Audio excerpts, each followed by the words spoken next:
Hey, what's up, guys? PLObro here. We're back with another hand breakdown from a PLO Cash game. Playing at 25 cent, 50 cent stakes here. It's PLO 50. This hand took place on Ignition, actually. And found it to be a little bit of an interesting spot and wanted to, thought it would make a good candidate to run some analysis on in Poker Juice. And so I want to walk through the hand.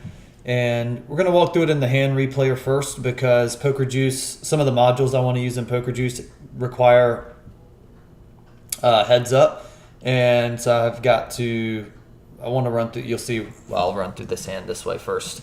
So we're in the small blind here with Jack 10-9-3 single suited. And it folds around to the button who opens for pot. No, he doesn't. He opens for 3x. And we flat, and the big blind flats as well, and we go to a flop. So I think that, number one, this was a bad pre-flop decision on my part. This is a fold, no doubt about it. A really clear-cut fold, and I was just way too loose to be calling here with the big blind left to act. But at any rate, acknowledging that mistake, we'll move on to the flop and post-flop play and look at some of the little more interesting aspects of the hand. So we flop bottom 2, and I check, and the big blind checks. The button bets out 60% of the pot. 60%. This is a 450s accounting for the rake already, so it's 60% of the gross pot. And I repot behind. Big blind folds, and he gets it in for his whole stack, and I call. So with that said, we're gonna pull up Poker Juice and we're gonna take a look at this hand in a little more detail. The reason I want to go through it in the hand replayer first is because we're going to have to fold out the big blind in order to use some of the probability and statistics modeling that the software allows us to do heads up. So this hand isn't going to be affected by doing that because we're going to adjust the stack sizes and the pot size to make the pot size and everything equal out. I'm sure there'll be a slight EV difference, and we'll discuss some of the dynamics that the big blind. We'll still discuss the dynamics of the big blind being in play, but so on here we will fold him out, but we will discuss the play as if he were in the hand. So button opens, we call, and we're going to fold out the big blind, even though we know he flats. The flop comes 9-king-3 with 2 hearts. We do have 1 heart blocked, flop bottom 2.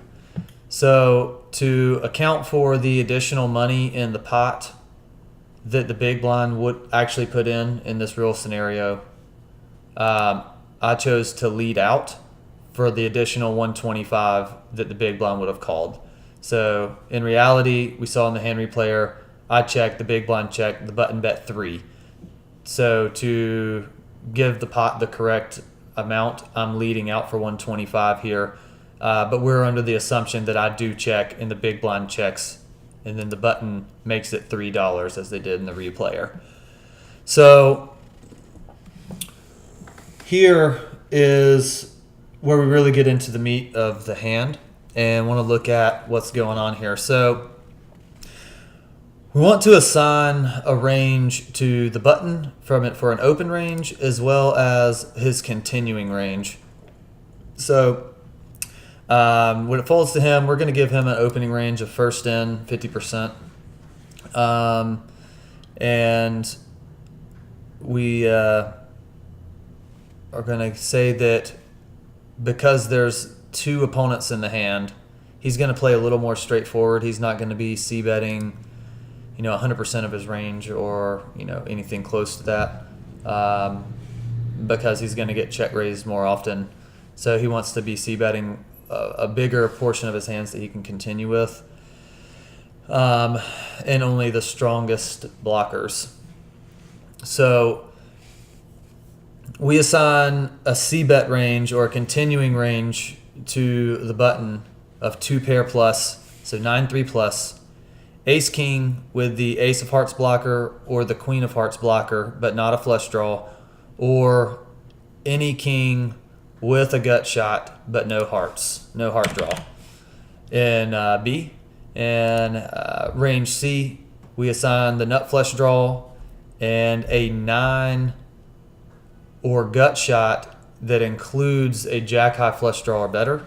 So the nut flush draw or a 9 or gut shot with the jack high flush draw or better.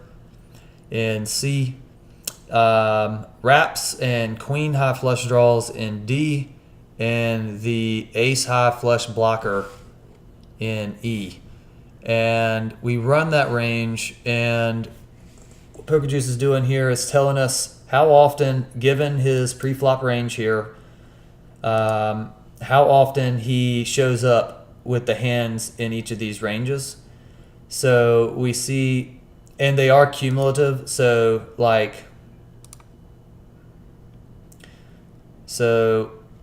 any hand that falls into category A would be excluded from category B if there's overlap. Anything in A and B is excluded from anything that would be in C if there's any overlap.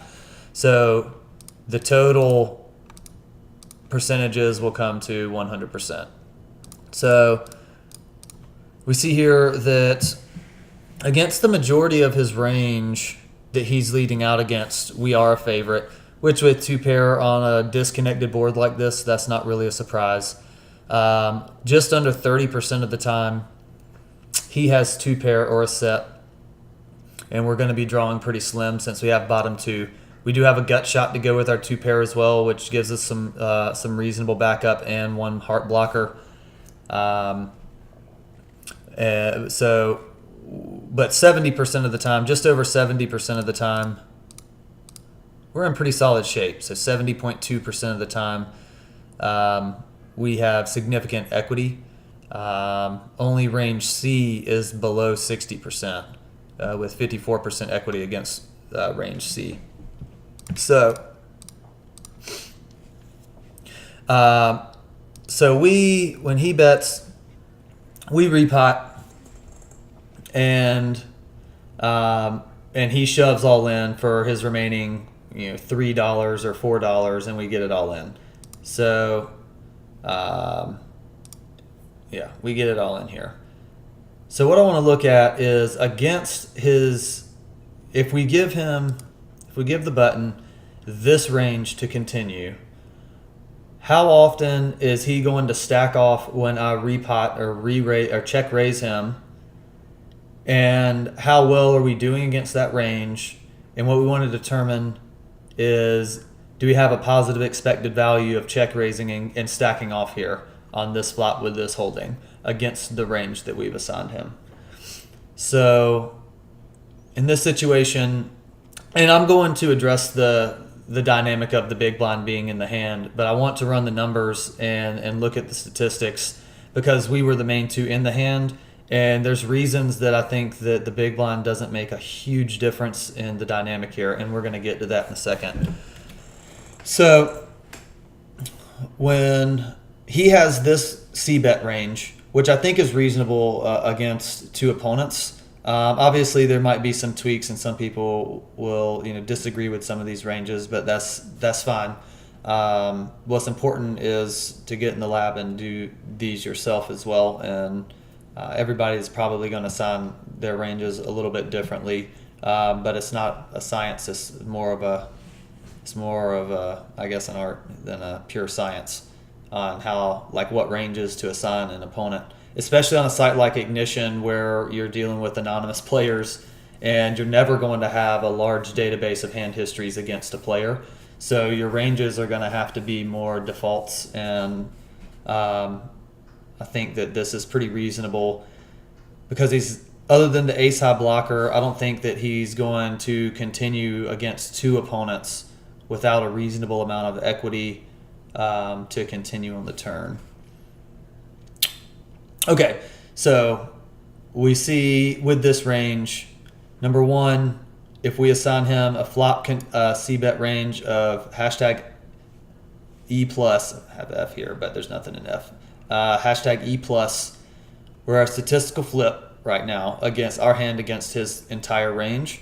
But we see that we're only in trouble against 29.8% of his hands, and we're in really good shape against the rest.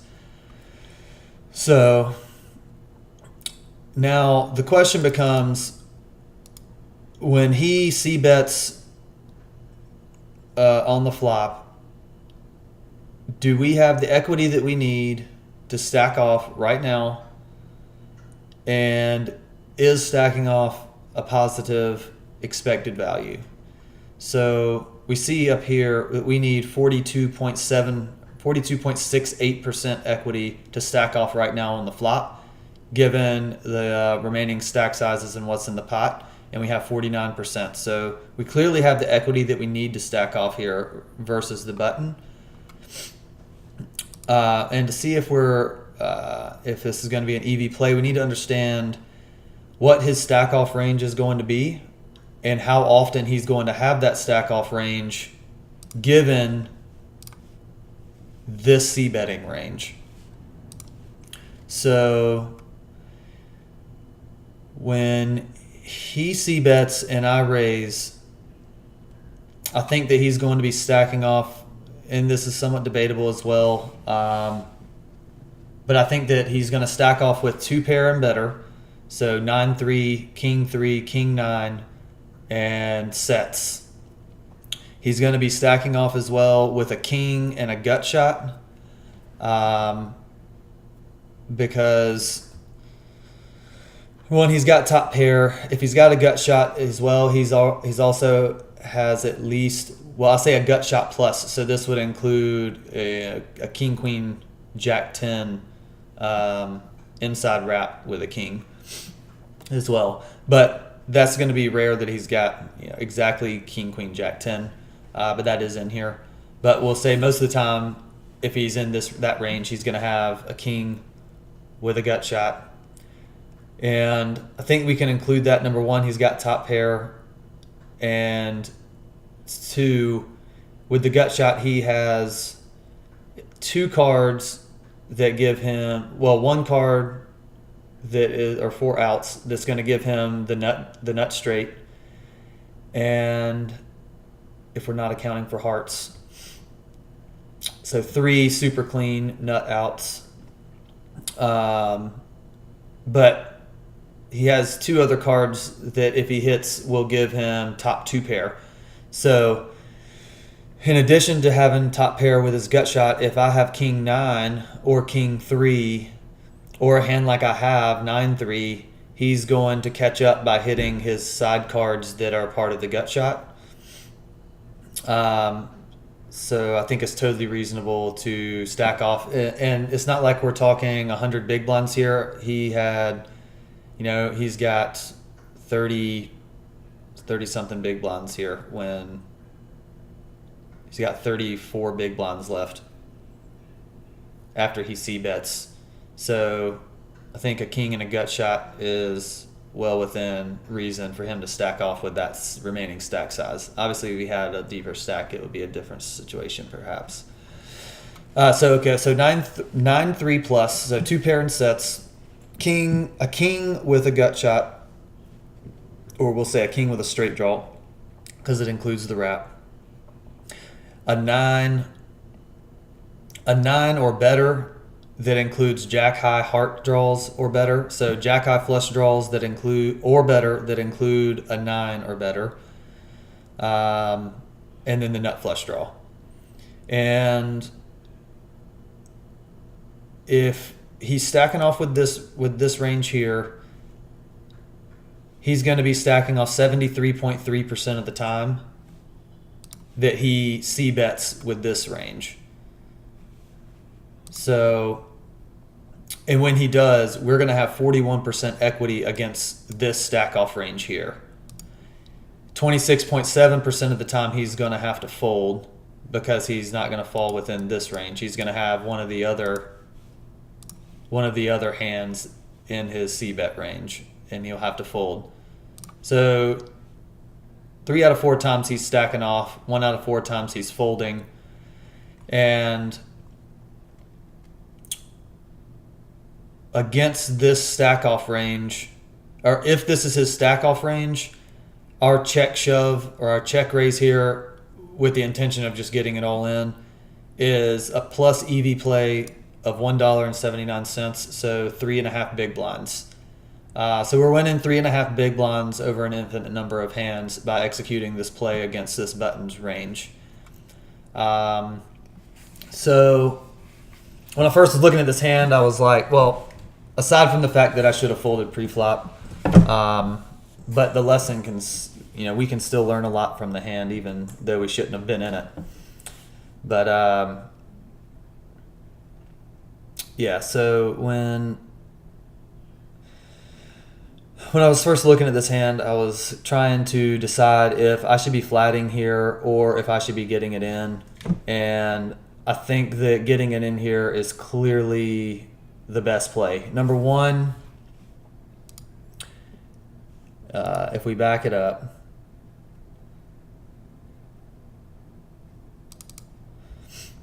we have 49% equity against his c-bet range. We need 42.7% equity to stack off. Against his stack off range, so when we check raise him to get it in, when he does, like, our expected value against his stack off range is plus 3.5 big blinds. So both of these metrics support us getting it in right here on the flop. So the other consideration, which I'm sure everybody's saying, well, wait, you forgot about the big blind. The big blind was in this hand. So the reason that I'm discounting the big blind, and I think that it's okay to run this analysis, and by the way, the shoving module here that we're putting in his stack off range and saying how often is he stacking off versus folding, what's our equity versus his stack off range, and what's the EV of the check raise and getting it in. This module can only run heads up, so that's why we had to fold out the big blind to run this module. But so when the button C bets, the question we have to ask ourselves is what we don't want to happen, especially having 100 big blinds to start the hand and the big blind having us covered, is we don't want to get 3-bet jammed on when we check raise the button C bet. So we have to consider what the risk of that happening is. And there's a couple considerations that make me feel like that risk is relatively low. So let's discuss those for a moment. Okay, so pre-flop, the button raises and I flat. The big blind flats, so his range is capped. He does not have, say, top 7% of hands or so. So he does not have ace-ace, which is going to exclude a lot of his nut flush draws. He doesn't have ace-king-king, so that excludes some of his top sets and more of his nut flush draws. He doesn't have 4-card Broadway rundowns that are, unless it's a rainbow. So he doesn't have, ace, king, queen, jack, ace, king, jack 10 with the nut flush draw, or ace, king, queen 10, ace, king, queen, jack with, top pair with the queen high flush draw, top pair with the nut flush draw, or a hand like ace, queen, jack 10 where he's got a wrap with, or an inside wrap, a non-out wrap with the nut flush draw. He doesn't have those hands in his range because he just flats and caps himself. The big blind is uncapped. Then when we check in the big blind checks and the button c-bets, we have to consider what his c-bet range is. So if this was heads up, this c-bet range would have to be significantly wider. But with both blinds in the hand, I think it would be suicidal for him to be c-betting, just a lot of total air or a lot of weak, like 9x with no side cards or no redraws or anything like that. So I think that his c-bet range, we're just going to say that this is a reasonable c-bet range. And this includes a lot more nut flush draws, queen high flush draws, ace of heart blockers, queen of heart blockers, and when the button has a lot of those hands in his range, he defines his range by betting into two people.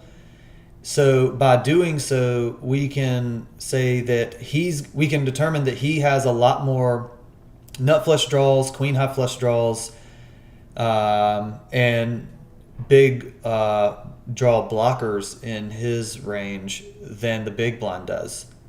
So then when we check raise, the big blind, has to have a really strong range to get it in. He has to have like a set, or say a nut flush draw, or maybe a queen jack 10 with the queen high flush draw, or jack high flush draw maybe.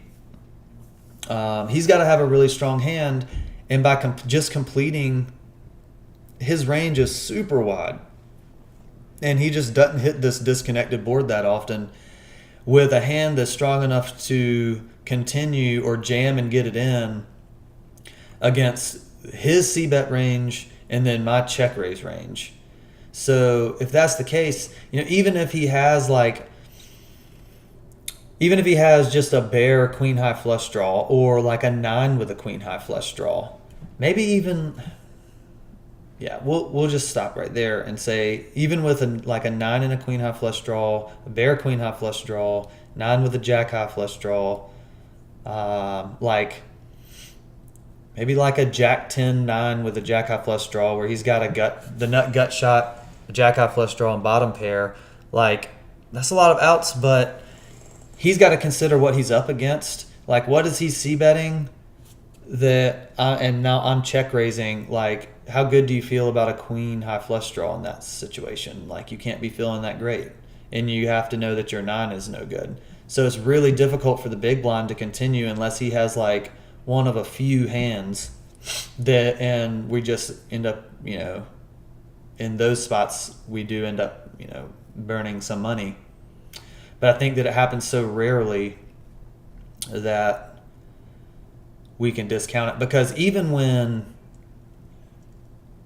it's important to even consider that all of these times from range E and range B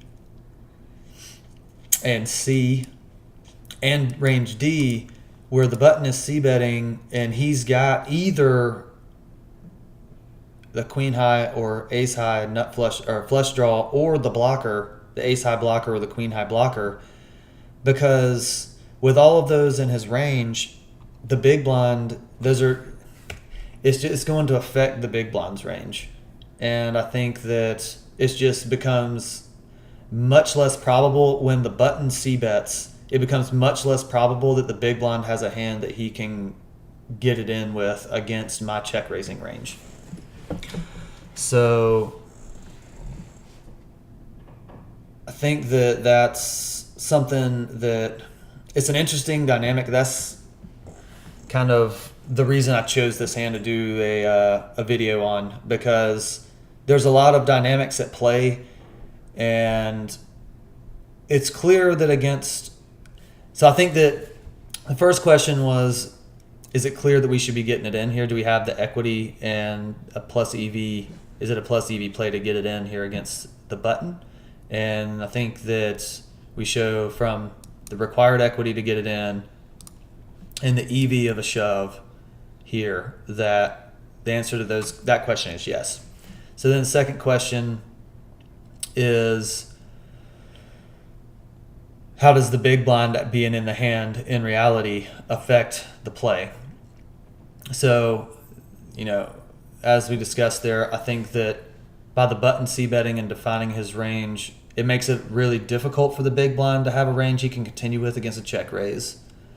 So the third thing to ask is, are we better off by just calling in this spot because we do have the big blind left to act behind us and seeing what happens on a turn?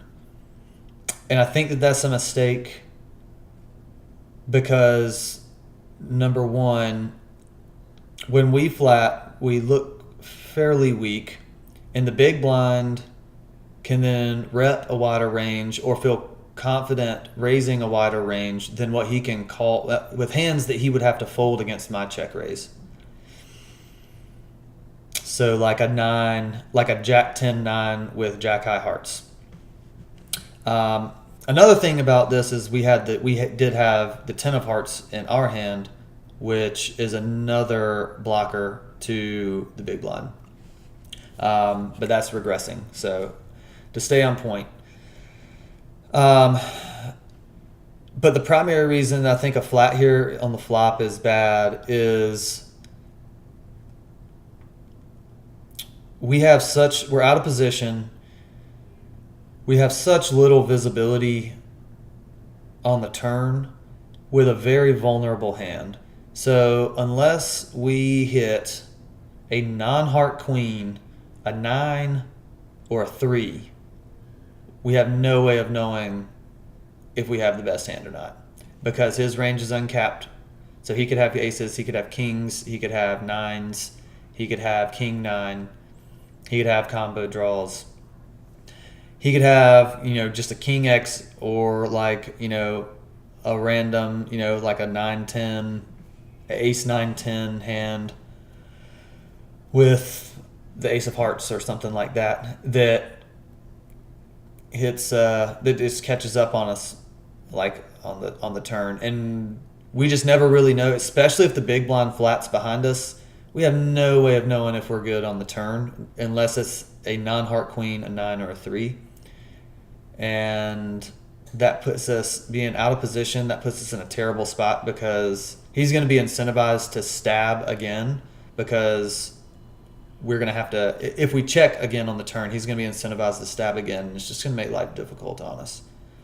So anyway, I think that pretty much wraps up my thought process on this hand. And I think that in this spot, the check raise is the best play. Other than, second to folding pre. Definitely too loose with this 3-card rundown with a bad, trashy dangler. Just need to get rid of that hand pre-flop. So just to run out the hand, show what happened. Let's see. We get it in. And button shows ace, queen, queen 3. Nut flush draw, backdoor, queen high. Flush draw, and he hit bottom pair as well with the pair of queens, and he hits the nut flush on the turn, and then we bink the full house on the river and scoop the pot. So against his hand, this is exactly the type of hand that falls in this range. This is a hand that we can see that we're a slight dog here, but without the queens, I think we are going to be slightly ahead maybe. We can get counterfeited on the turn or on the river by a king or what ended up being an 8, I think, when they have the queens. So at any rate, though, we get it in ahead on showdown value at least and scoop it. I think that was the right play. Let me know what you think though in the comment section. Subscribe, thumbs up if you like the content. Let me know the type of hands or the spots that you'd like reviewed. Happy to try to pull out specific things. If you have people that are like, okay, what do you do with aces? Like, how are you playing aces post flop or things like that? Like, because those can be tricky spots sometimes for people transitioning from no limit to PLO like I am. And I know that I have questions about those things sometimes. So At any rate, feel free to leave your comments down below. And also check out the Road to 100K live stream sessions. I'm on twitch.tv/PLObro official. And the Road to 100K playlist on YouTube is the past streams if you don't catch it live. So again, thanks for following at PLObro on Twitter and at PLObro official on Facebook, Instagram, and Twitch.